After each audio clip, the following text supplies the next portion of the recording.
Babe, you need to clear your weekend schedule right now. You're taking me to that new French restaurant that just opened downtown. The moment I walked into my husband's office, my jaw dropped. Benjamin, the man who always prided himself on keeping a strict professional distance from the opposite sex, was holding the hand of our new intern Nora. Fury flared in my chest. I stormed over, my hand automatically raising to slap this homewrecker across the face. But right before my hand made contact, a strange, robotic voice echoed in my head. Slap me. Come on, hit me hard. The stream chat said that if she hits me, Benjamin will hate her even more. What a brainless heiress. A cheap trick, and she totally fell for it. Keep throwing your tantrum, honey. I'm the main character here. Your ending is a one-way ticket to a mental asylum. Mine is a fairy tale wedding with Benjamin. My hand froze midair. I looked at Nora. Her eyes were wide with eager anticipation, practically begging for the slap. Instead of hitting her, I lowered my hand, reached out, and gently patted her soft cheek. Nora, your skin is absolutely glowing, I said, my voice dripping with honey. No wonder Benjamin likes you so much. He just can't seem to let go of your hand, can he? Nora froze. A flicker of absolute confusion crossed her innocent little face. This was clearly not how her script was supposed to go. Why didn't she hit me? The stream chat explicitly said she'd slap me the moment she saw us holding hands. If she doesn't hit me, how is Benjamin supposed to feel sorry for me and start hating her? I sneered inwardly. Hit you? In your dreams, sweetie. Benjamin quickly let go of Nora's hand, stepping forward to wrap his arm around my waist. Atlanta, don't get the wrong idea. She almost tripped, and I was just catching her. Oh, I believe you. I looked up at him, flashing him my sweetest, most dazzling smile. Babe, I have a quick question for you. What is it? I really like this girl. I slid my arm through his, leaning in with my usual pampered, spoiled attitude. Transfer her to my office. I want her as my personal assistant. I needed to keep this girl right under my nose to see what other plots she was cooking up. Benjamin frowned slightly, hesitating. She's doing incredibly well in the mergers and acquisitions department. The M&A director specifically requested to keep her. Nora's mental voice immediately erupted with joy. The M&A director never said that. The chat was right. Benjamin definitely has feelings for me, his destined heroine. He's already making up excuses to keep me close. Atlanta is such a clueless idiot. The fire in my chest flared up again. I pushed Benjamin away. What's that supposed to mean? I can't even have one intern. Atlanta, that's not what I meant. Then what do you mean? I stared him down. Benjamin was taken aback by my sharp tone. He subconsciously glanced at Nora. Nora stood behind him, looking terrified and fragile on the outside. In her mind, though, she was throwing a party. Yes, Atlanta is throwing a fit. The chat is so right. The more she throws tantrums, the more annoyed Benjamin gets.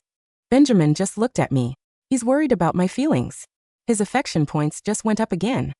I took a deep breath, suppressing the violent urge to slap them both. Benjamin, I'm only asking you once. I crossed my arms, tilting my chin toward Nora. Are you giving her to me or not? I had been pampered by my parents my entire life, and since marrying Benjamin, I had never faced a single no from him. And now he was hesitating over a mere intern? He had to be joking. Looking at my cold expression, Benjamin finally sighed. Of course. Whatever makes you happy, babe. Nora's mind instantly went into overdrive. What? He's actually transferring me to her. No way. How am I supposed to romance Benjamin if I'm stuck working for her? Wait, the chat says it's fine. A transfer will actually make Benjamin feel guilty. He'll start seeing Atlanta as selfish and unreasonable. Yes. As long as I play the victim, he'll only pity me more. For the next few days, I kept Nora right under my eyes.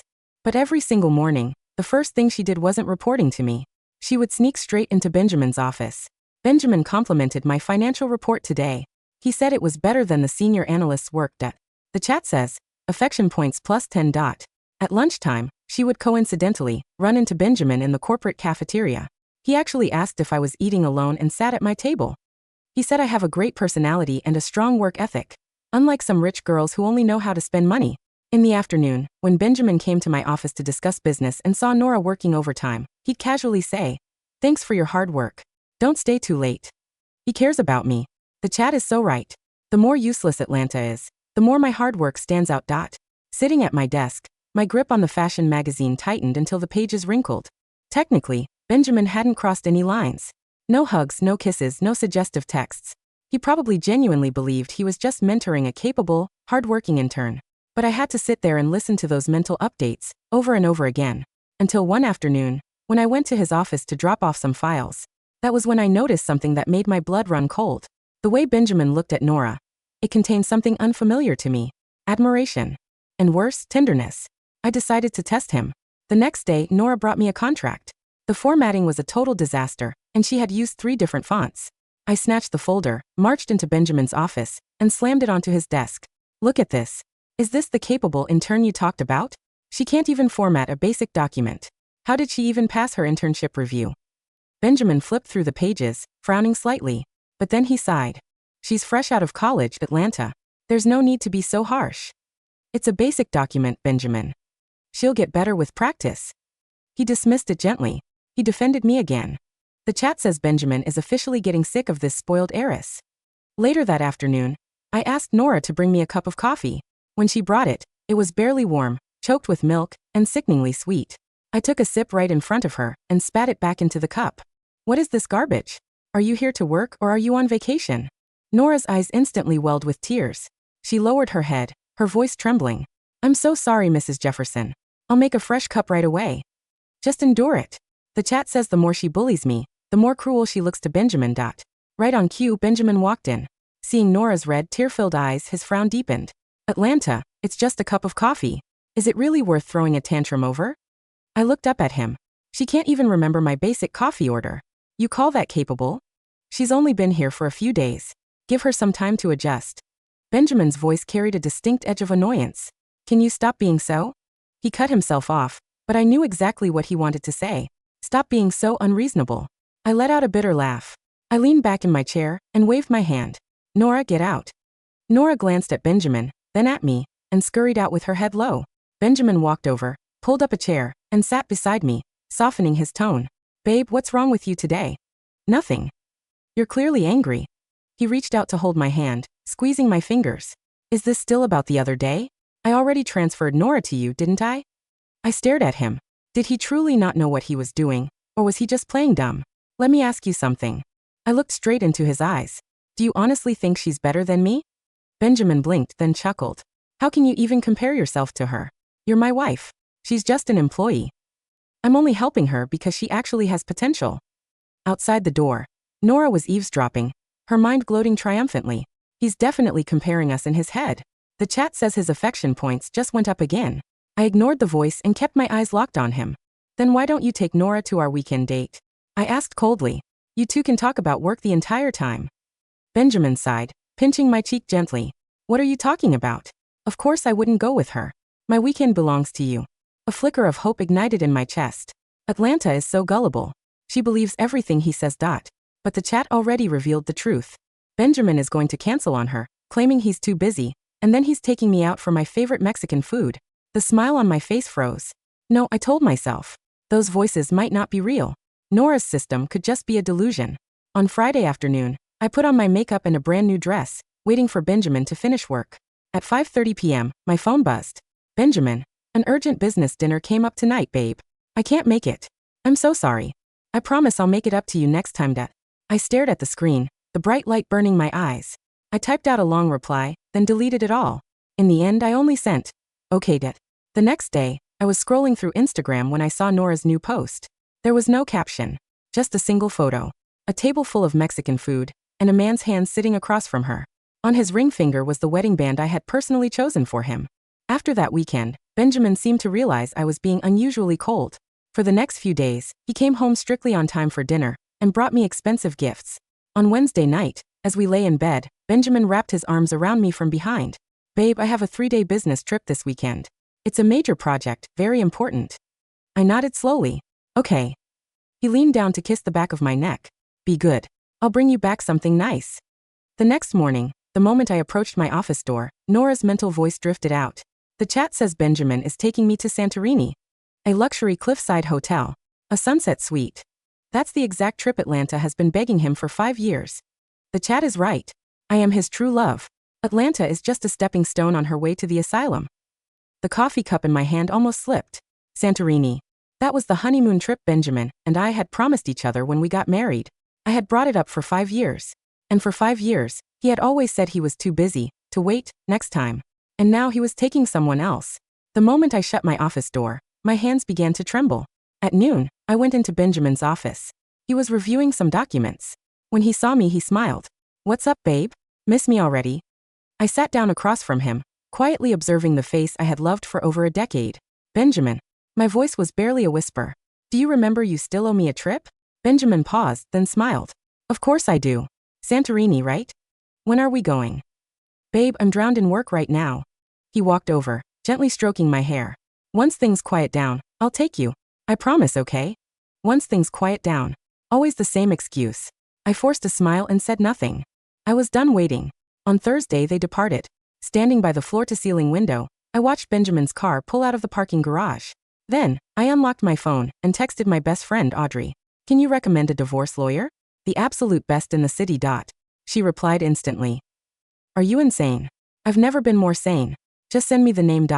After a long silence, she sent over a contact card. Jonathan Vance. He's a shark of a divorce attorney. And he was our college classmate, remember? I stared at the name. Jonathan. The tall, quiet guy from college who used to buy me yogurt every single day. The next morning, I walked into his law firm. He was dressed in a sharp, tailored charcoal suit.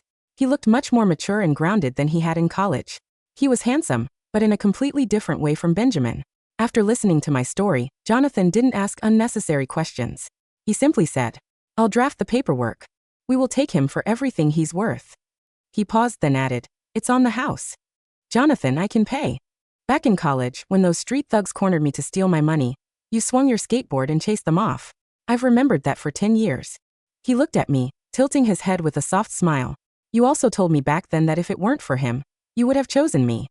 Are you still making me wait? I couldn't find the words to answer. On the night the paperwork was finalized, I saw Nora's Instagram update.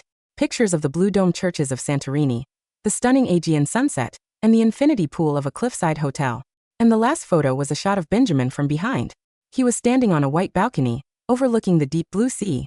Her caption read, Thank you for taking me to the most beautiful place in the world. I stared at the photo for a long time.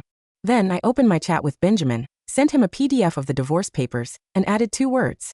Weary divorcing. Then I blocked his number.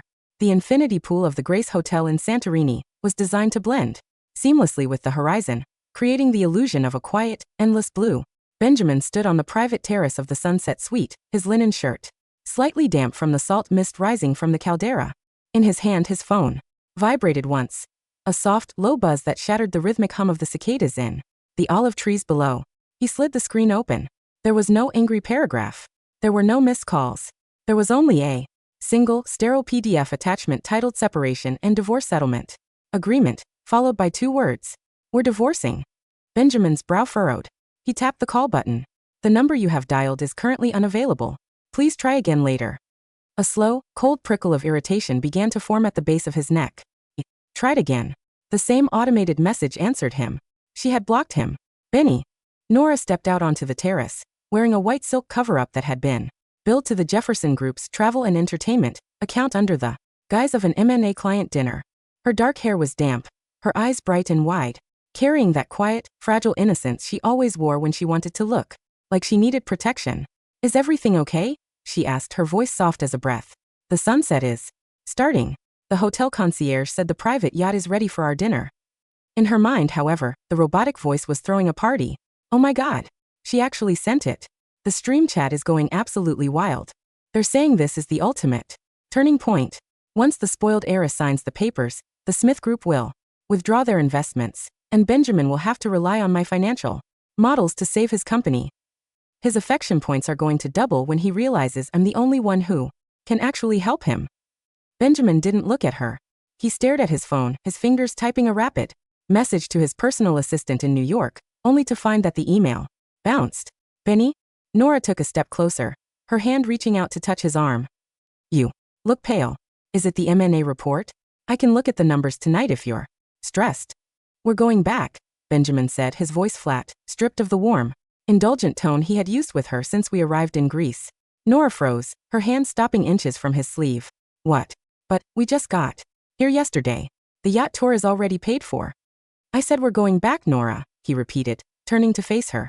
His dark eyes were cold, carrying a sharp, jagged edge of panic that she had never seen before. Atlanta just sent me divorce papers. Nora's face went pale, her mouth slightly open.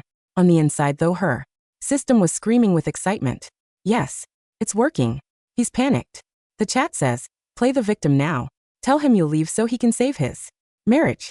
Make him feel like he's the one who's hurting you. Oh, Nora's eyes instantly welled with tears. She took a step back, her hands clutching the collar of her silk cover-up. It's my fault, isn't it? Because I came with you on this trip. Because she saw my post. Benny, I'm so sorry. I'll pack my bags. I'll leave the company. I don't want to be the reason your family falls apart. Normally, this performance would have made Benjamin's heart melt. He would have wrapped his arms around her, kissed her forehead, and told her that she was the only one who truly understood him. But tonight, as the sun began to sink below the Aegean, casting long, dark red shadows across the white volcanic stone, he only looked at her with a heavy, silent frown. It's not your fault, Nora, he said, his voice quiet. But I need to get back to LA now. The house in Bel Air was quietest in the morning. When Benjamin's car pulled up the winding driveway at 6 a.m., the morning mist was still clinging to the rosemary bushes along the fence. He didn't wait for Nora to open her door. He got out, marched up the stone steps, and used his thumbprint to unlock the heavy oak double doors. The house smelled of nothing. No metallic rose perfume, no lavender-scented laundry detergent, no fresh coffee. Benjamin walked into the grand master bedroom. The walk-in closet was open. Half of the shelves, the half that had been filled with my designer bags, my shoes, and the row of silk dresses he had always complained were too expensive, were completely bare. Even the small jewelry box on the vanity was gone. Only a single, silver key was left behind, resting on a clean white sticky note. It was the key to the safe in his study, the safe where the Smith Group's premarital investment deeds were kept. Atlanta, Benjamin called out, his voice echoing through the high-ceilinged, empty corridors. No one answered. He walked back down to the living room, his hands trembling as he pulled out his phone. He dialed my father's personal office. Mr. Jefferson. The receptionist's voice was polite but dry as paper. Mr. Smith is currently in a board meeting. He has requested that all future communications from you be directed to Vance and Associates. Vance and Associates? Benjamin's voice rose. I'm his son-in-law. I need to talk to him about the M&A campaign. Have a nice day, Mr. Jefferson. The line went dead. At that moment, Nora walked through the front door, carrying her small suitcase. She looked around the vast, minimalist living room with a look of profound, greedy curiosity. Oh my God, this place is huge. The chat is so right. Once the divorce is finalized, I'll be the mistress of this house. I'll replace all these boring white paintings with those modern, abstract ones I like. Wait, the system is showing a warning. Why are Benjamin's affection points dropping? Benny, she asked, setting her suitcase down and walking toward him. Is she not here?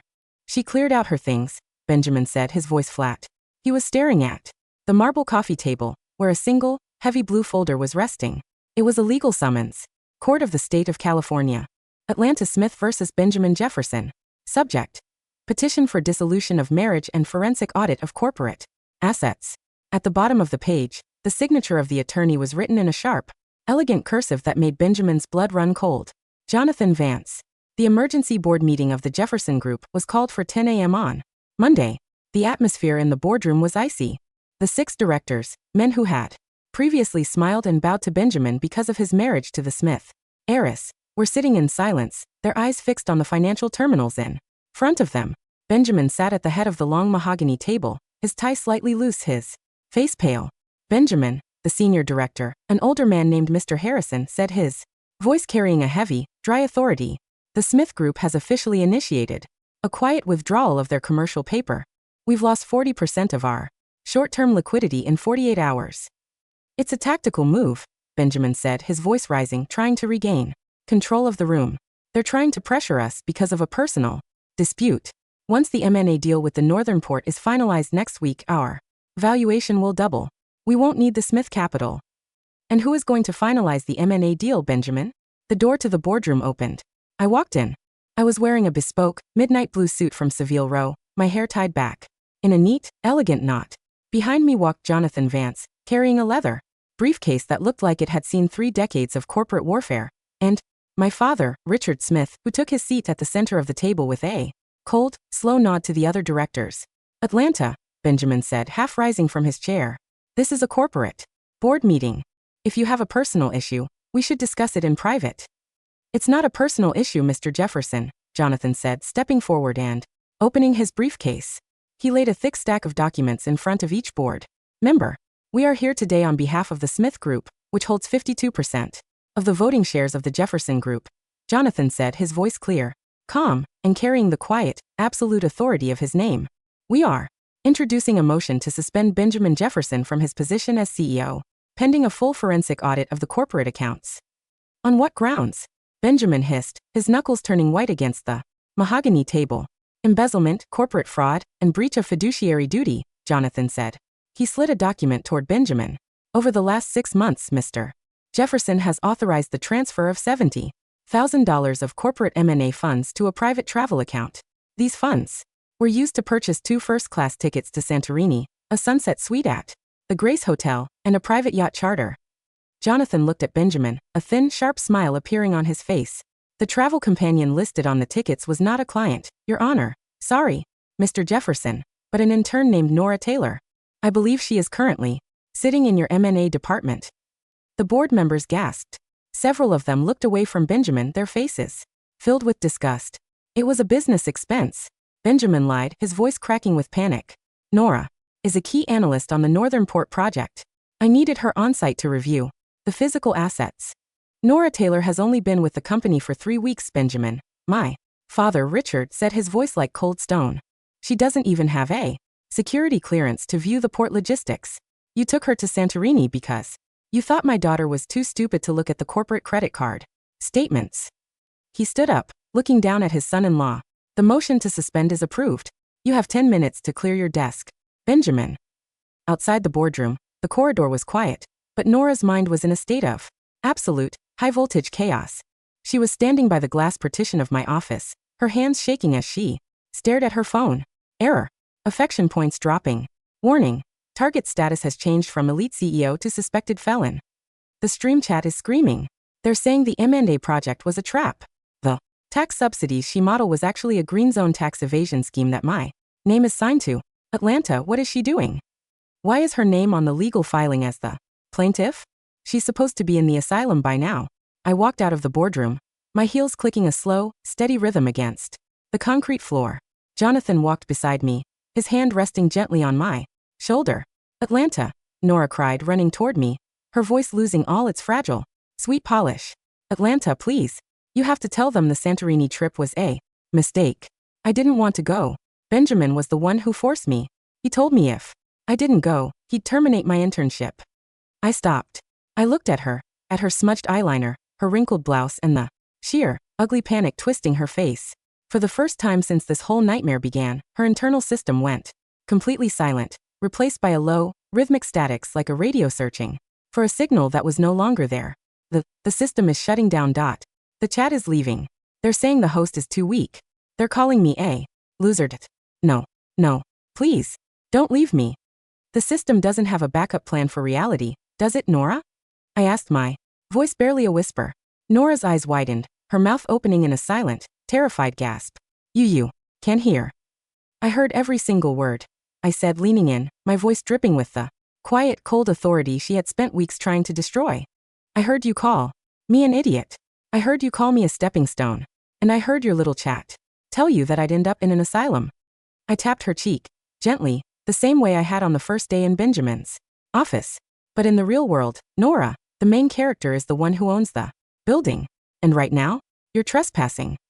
I looked at the 2 security guards standing behind me. Escort Ms. Taylor out of the building. And make sure she leaves her corporate badge and her laptop at the desk.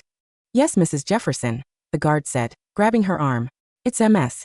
Smith now, I corrected, a soft smile finally breaking through my composure as I looked at Jonathan. Jonathan smiled back, his fingers tracing the edge of his legal pad. And we have a lot of work to do, Ms. Smith. The final divorce decree was signed on a Tuesday. It was a gray, overcast day, the mist from the ocean rolling over the city, turning the skyscrapers into long, blurry smears of concrete. We sat in the conference room of Vance and Associates. Benjamin was sitting across from me, his face shrunken, his eyes hollowed out by 6 months of legal warfare and public scandal. He had lost the house, the cars, his shares in the Jefferson Group, and his reputation. The Smith Group had bought out his outstanding debt at a 90% discount, leaving him legally and financially bankrupt.